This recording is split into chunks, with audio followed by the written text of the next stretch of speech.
चिट्ठी न कोई संदेश, जाने वो कौन सा देश, जहाँ तुम चले गए।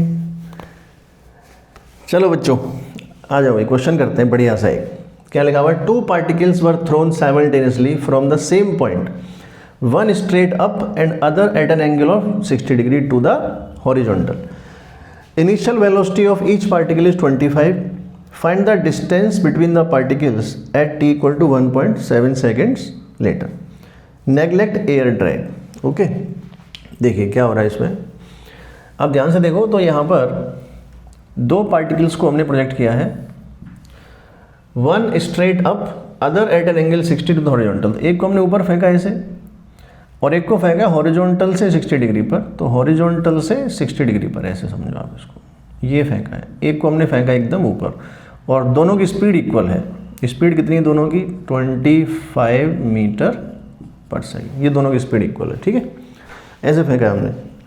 अब वो कह रहा है कि find the distance between the particles after 1.7 seconds. Okay sir, तो इसका मोशन कैसा होगा। अब देखो मोशन कैसा होगा, अगर हम ऊपर फेंक रहे हैं ग्रेविटी में तो ये ऊपर जाएगा इस तरीके से, और इसका मोशन कैसा होगा, ये प्रोजेक्टाइल करेगा तो इस तरह से ये प्रोजेक्टाइल करेगा। तो इसका मोशन कुछ ऐसे होगा, यहाँ से ये वापस इस तरह से प्रोजेक्टाइल करेगा, ठीक है, ठीक है सर। लेकिन अगर हमें डिस्टेंस बिटवीन द पार्टिकल्स निकालनी हो या फिर हमें टाइम निकालना हो, है ना, तो उसके लिए हम फ्रेम का कॉन्सेप्ट यूज़ कर सकते हैं। यहाँ पे आप ध्यान देना, किसका कॉन्सेप्ट, फ्रेम का concept. So we can take any frame, we can take any frame to solve the problem. यहाँ पर हमसे पूछा है find the distance between the particles. तो देखो इसमें एक ऐसा फ्रेम है जिसको ले लेंगे तो क्वेश्चन बड़े इजीली सॉल्व हो जाएगा। तो आप फ्रेम ले लो फ्री फॉल वाला जो ग्रेविटी में है, मतलब उसका एक्सेलरेशन भी g है, तो वो वाला फ्रेम अपन ले लेते हैं। कौन सा फ्रेम, फ्री फॉल वाला, हैविंग एक्सेलरेशन g डाउनवर्ड। तो हम उस फ्रेम से कर रहे हैं।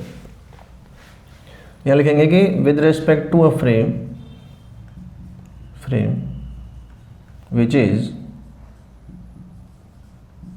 is freely falling, दोनों के लिए, दोनों पार्टिकल्स के लिए सेम फ्रेम लेते हैं, हम उस फ्रेम से देख रहे हैं। So we can take any frame, ठीक है। अब आप ध्यान से देखना, अगर वो फ्रेम भी अगर फ्री फॉल कर रहा है तो acceleration of both particles with respect to frame क्या हो जाना है, 0, क्योंकि AP minus A frame equal to G minus G equal to 0।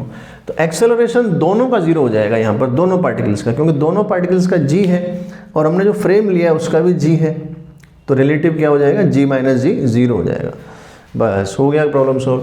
अब क्या है ना, इसको आपको सीधे चलाना है, इसको आप सीधे चलाओगे। ये क्योंकि अब ग्रेविटी है ही नहीं, मतलब रिलेटिव 0 हो चुका है, तो ये एकदम सीधा जाना है और एकदम सीधा जाना है।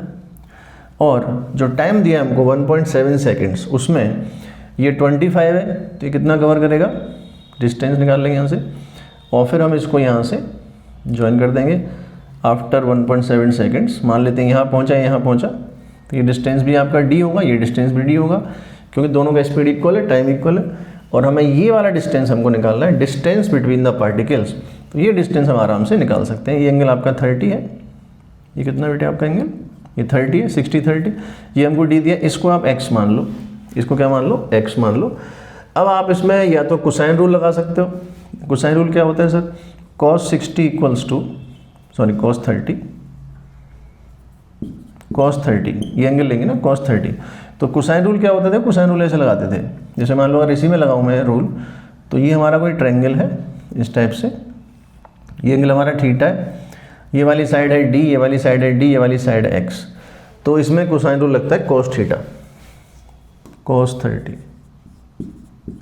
cos 30 क्या होता है सर, cos 30 इसे मान लो आपको ये निकालना है, थीटा सबको पता होगा। इसमें इसका स्क्वायर प्लस इसका स्क्वायर माइनस इसका स्क्वायर, तो d square plus d square minus x square upon 2d into d, ये हमें करना होता है, ठीक है। इसको सॉल्व कर लेते हैं अब। तो ये आपका cos 30 आ गया √3/2, तो ये आ गया हमारा √3/2। चलो यहाँ लिख देते हैं √3/2, ठीक है, ये आ गया, यहाँ से ले लेंगे तो √3d स्क्वायर, 2 कैंसिल हो गया हमारा, equals to 2d square minus X square, हमें एक्स स्क्वायर निकालना है, ये आ गया आपका 2d² माइनस √3d², इसका रूट ले लेंगे तो x की वैल्यू क्या आ जाएगी यहाँ से हमारे, x आ जाएगा आपका, ये d कॉमन आ जाएगा तो d हमारा ये आ गया और अंदर बचेगा 2 माइनस √3 ब्रैकेट के अंदर बचेगा। ठीक है, ये हमारा आ गया यहाँ से। इसको ज़रा सॉल्व कर लेते हैं हम। तो d कितना है, अब d यहाँ से आएगा आपका 25 इंटू 1.7 क्योंकि टाइम दे रखा है, तो 25 इंटू 7 175 और 25 एंड 17 ये आपका आ गया 42, तो ये हमारा आ गया 42.5 आ गया 42.5, ये तो डिस्टेंस आ गई, तो ये हमारा आ गया 42.5 multiply by root of 2 minus 1.732, इसको सॉल्व कर लेंगे अब हम। तो ये हमारा अप्रोक्स आ जाता है आंसर इसका 22 मीटर। सॉल्व करने पे it will be approx 22 metre. Okay, तो इसमें आपको फ्रेम का कॉन्सेप्ट यूज़ करना था। फ्रेम ले लेंगे तो इजीली सॉल्व हो जाएगा। अगर आपने फ्रेम नहीं लिया तो फिर आप ये देखोगे कि ये पार्टिकल ऐसे जाएगा, तो उसमें थोड़ी कैलकुलेशन हमारी ज़्यादा होगी। यहाँ पर एंगल अगर ये एंगल आपका 60 डिग्री होता तो और इजीली सॉल्व हो जाता। या फिर आप इसको ऐसे भी कर सकते हो, कोसाइन रूल लगाने के बजाय आप इसको डायरेक्ट भी निकाल सकते हो। जैसे ये ट्रायंगल है, यहाँ से एक परपेंडिकुलर डाल देंगे हम इसमें, परपेंडिकुलर, और फिर हम ट्रायंगल की हेल्प से ये वाली साइड निकाल लेंगे और इस साइड को फिर डबल कर देंगे। ऐसा भी कर सकते हैं, उसमें कोई दिक्कत नहीं है। पर उसके लिए आपको एंगल फाइंड आउट करना पड़ेगा, ये वाला 15। जब आप परपेंडिकुलर डालोगे तो आपको 15 एंगल फाइंड आउट करना पड़ेगा, तो वहाँ से आप इसको कर सकते हो। ठीक है बेटे, ओके, चलो बहुत बढ़िया। थोड़े से अच्छे क्वेश्चंस होते हैं, थोड़ा दिमाग भी लगता है, और अच्छे क्वेश्चंस करने से ही आपकी थिंकिंग डेवलप होती है, चाहे वो एग्ज़ाम कोई भी हो, चाहे वो आप बोर्ड का एग्ज़ाम दे रहे हो, चाहे आप नीट का एग्ज़ाम दे रहे हो, चाहे आप IIT का एग्ज़ाम दे रहे हो। तो थिंकिंग डेवलप करना बहुत ज़रूरी है, तो इसलिए ऐसे क्वेश्चंस करते रहो और सीखते रहो। ठीक है, मिलते हैं नेक्स्ट क्वेश्चन के साथ। बाय।